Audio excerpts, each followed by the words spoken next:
vocês, para que vocês possam sentir também o calor do fogo sagrado, o calor se aproximando da grande pira.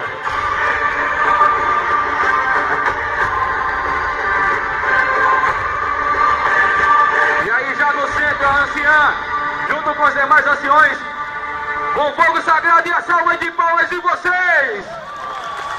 Eu quero ouvir mais barulho para as pessoas que criaram vários pataxó.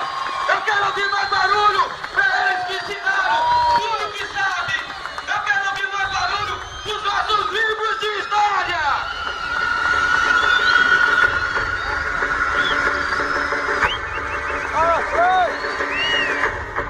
Aí a história do povo pataxó. O pensamento da união, o pensamento do amor.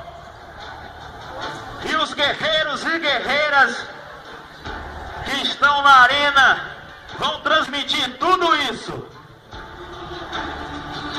demonstrando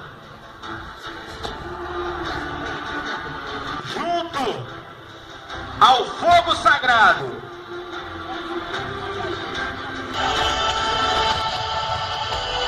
E para esse fogo ficar maior, eu conto com o fogo do pessoal aí presente. Cadê o barulho, barulho? Todos juntos vamos acender essa pira, que vai queimar todos os dias desses jogos pataxó.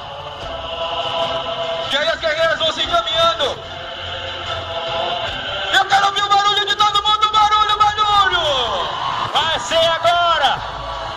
A grande pira vai ser acesa.